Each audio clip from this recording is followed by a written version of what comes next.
ሰላም ሰላም ውድ ቤተሰቦቻችን እንደምን ከረማችሁ? ዛሬ በአዲስ ትምህርት መጥቻለሁኝ። በመጀመሪያ ሚስተር አሌክስ ወይም ደግሞ ሚስተር አቡበከር እባላለሁኝ። በፈለጋችሁ ልትጠሩኝ ትችላላችሁ። ዛሬ ከኔ ጋር አብረን የምናየው ሲምፕል ፓስት የሚባለውን ኮንሰፕት ይሆናል ማለት ነው። ሲምፕል ፓስት ምንድን ነው? እንዴት ነው የምንጠቀመው የሚለውን እናያለን። በመጀመሪያ በአፎርማቲቭ ወይም ደግሞ በፖዘቲቭ እናያለን። ከዛ ቀጥሎ በኔጌቲቭ ወይም ደግሞ አፍርሰን ማለት ነው። ከዛ በኩዌሽን ወይም ደግሞ በጥያቄ መልክ እናያለን ማለት ነው። ወደ መጀመሪያው ትምህርታችን ስንሄድ በአፈርማቲቭ ወይም ደግሞ በፖዚቲቭ መልክ እናያለን ማለት ነው።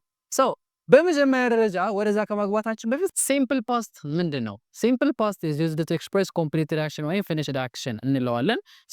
ያለቀ ድርጊትን ለመግለጽ እንጠቀመዋለን። ባጭሩ በአማርኛ ስናመጣው ምን ማለት ነው? ትላንት እንዲህ አድርጌያለሁ ወይም የሆነ ሰዓት ላይ እንዲህ አድርጌ ነበር ለማለት ስንፈልግ የምናወራበት መንገድ ማለት ነው። እንዲህ አድርጌያለሁ፣ በልቻለሁ፣ ጠጥቻለሁ፣ እንዲህ ሄጃለሁ፣ እንዲህ አድርጌያለሁ ለማለት ስንፈልግ እናወራበታለን ማለት ነው።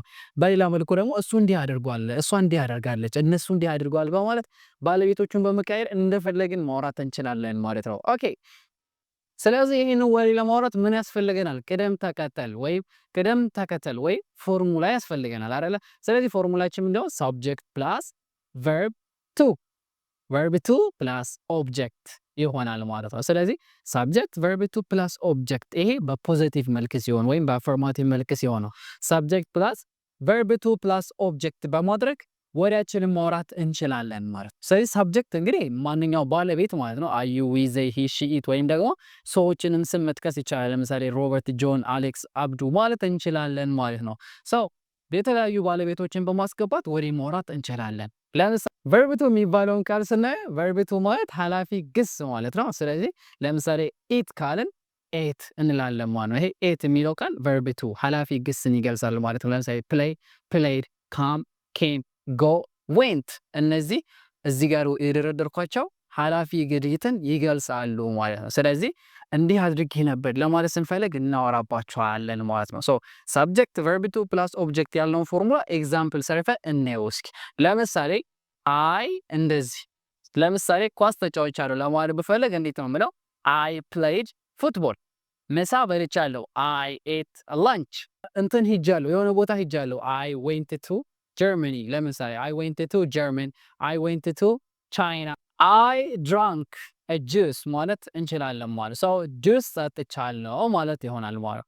ስለዚህ በዚህ መልኩ አፈርማቲቭ ወይም ፖዚቲቭ አረፍተ ነገሮችን መስራት እንችላለን ማለት ነው።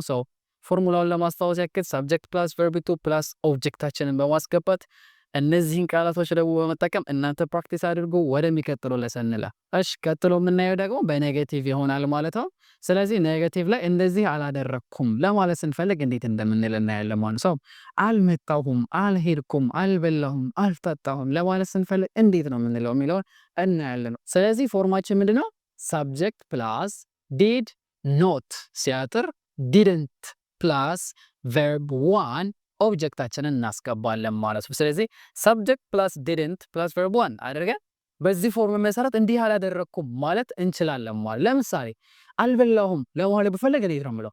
አይ ዲድንት ኢት። አልጠጣሁም፣ አይ ዲድንት ድሪንክ። አልሄድኩም፣ አይ ዲድንት ጎ። አልመጣሁም፣ አይ ዲድንት ካም። አልተኛውም፣ አይ ዲድንት ስሊፕ በማለት በዚህ መሰረት መስራት ትችላላችሁ ማለት ነው። እናንተም በደንብ ተለማመዷቸው። እዚህ ጋር እነዚህን ቃላቶች አስቀምጬላችኋለሁ። በዚህ መሰረት ፕራክቲስ ማድረግ ትችላላችሁ ማለት ነው። ቀጥሎ የምናየው ደግሞ በኩዌሽን ወይም ደግሞ በጥያቄ መልኩ ሲሆን እናያለን ማለት። በጥያቄ መልኩ ሲሆን ማለት እንዲህ አድርገሃል እንዴ፣ እንዲህ አድርገሻል ወይ፣ እንዲህ አድርገሻል እንዴ ለማለት ስንፈልግ እንዴት እንደምንል የምናይበት ማለት ነው። ስለዚህ ጥያቄያችን በዲድ እንጀምራለን ማለት። ምክንያቱም ጥያቄ ልንጠይቅ ስለሆነ በዲድ እንጀምራለን ማለት ነው። ዲድ ፕላስ ሰብጀክት ፕላስ ቨርብ ዋን ከዛ ኦብጀክታችንን በማስገባት ሙሉ አረፍተ ነገር መስራት እንችላለን ማለት ነው። ለምሳሌ ዲድ ዩ ኢት።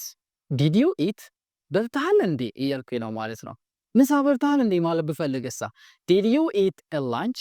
ምሳ በልተሃል እያልኩኝ ነው ማለት ነው። ወደ ጀርመን ሄደሃል እንዴ ለማለት ብፈልግስ ዲድ ዩ ጎ ቱ ጀርመን እላለሁ ማለት ነው። ኳስ ተጫውተሃል እንዴ ማለት ብፈልግ ዲድ ዩ ፕሌይ ፉትቦል ማለት እችላለሁ ማለት ነው። ስለዚህ እናንተ በዚህ መሰረት መጠየቅ ትችላላችሁ። ዲድ ዩ እንደዚህ አድርገሃል እንዴ ብላችሁ መጠየቅ ትችላላችሁ ማለት ነው።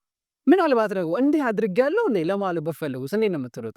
ዲድ አይ እንደዚህ ለምሳሌ በልቻለሁ እንዴ? ዲድ አይ ኢት? ረብሻለሁ እንዴ? ዲድ አይ ዲስተርብ ብላችሁ በዚህ መሰረት መለማመድ ትችላላችሁ ማለት ነው። ስለዚህ ሰብጀክታችንን በመቀያየር እንደፈለገን መጠየቅ እንችላለን ማለት ነው። አንድ የመጨረሻ ምሳሌ እሷ እንዲህ አድርጋለች እንዴ ማለት ብፈልግ እንዴት እንደምንል እናያለን። ስለዚህ ዲድ ሺ እንደዚህ ቨርብ ዋን ለምሳሌ ዲድ ሺ ካም መታለች እንዴ? ዲድ ሺ ኢት በልታለች እንዴ ብለን በዚህ መሰረት መጠየቅ እንችላለን ማለት ነው። ምናልባት ደግሞ የሆነ ሰው እንዲህ አድርገሃል እንዴ ብሎ ቢጠይቅ እንዴት ነው የምንመልሰው የሚለውን በትንሿ ለምሳሌ ዲድ ዩ ኢት ብዬ ብጠይቃችሁ ምን ማለት ነው? በልተሃል እንዴ ወይም በልተሻል እንዴ ብዬ ብጠይቅ እንዴት እንደምትመልሱ እናያለን ማለት ነው። ስለዚህ መልሳችሁ አዎ እንዲህ አድርጌያለሁኝ ከሆነ የስ ፕላስ ሳብጀክት ፕላስ ዲድ ካስገባላቸው ማለት ነው። አይ ከሆነ ደግሞ ኖ ፕላስ ሳብጀክት ፕላስ ዲድ ናት ወይም ዲድንት ይሆናል ማለት ነው። አሁን ለምሳሌ ከቅድሙ ጥያቄ እንድገመው ዲድ ዩ ኢት በልተሃል እንዴ አልኩኝ። አዎ በልቻለሁኝ ስትሉ የስ አይ ዲድ ትላላችሁ ማለት ነው። አይ አልበላውም ማለት ብትፈልጉሳ ኖ አይ ዲድንት ማለት ትችላላችሁ ማለት ነው። ስለዚህ በዚህ መሰረት በደንብ መለማመድ ትችላላችሁ። አንድ የመጨረሻ ምሳሌ እሷ እንዲህ አድርጋለች እንዲህ ብዬ እጠይቃለሁኝ እናንተ ትመልሳላችሁ ማለት ነው። ዲድ ሺ ካም እሷ መታለች እንዴ አልኩኝ። እስኪ አዎ መታለች። በጣም አሪፍ። አይ አልመጣችም። ስለዚህ አዎ መታለች ከሆነ የስ ሺ ዲድ፣ አይ አልመጣችም ከሆነ ደግሞ ኖ ሺ ዲድንት ብለን መመለስ እንችላለን ማለት ነው። እሺ እንግዲህ ዛሬ ሲምፕል ፓስትን ብሬክዳውን አድርገን አይተናል እና እናንተም አንድ መምህር ተመድቦላችሁ በኦንላይን መማር የምትፈልጉ ከሆነ ዲስክሪፕሽን ላይ በምናስቀምጥላችሁ ስልክ ደውሉልን። ተጨማሪ ቲፖችን ማግኘት ከፈለጋችሁ ሶሻል ሚዲያ ላይ ቢኤፍ ኤዱኬሽን ብላችሁ ሰርች አድርጉ። ቤተሰብ ሁኑ። መልካም ጊዜ ይሆንላችሁ።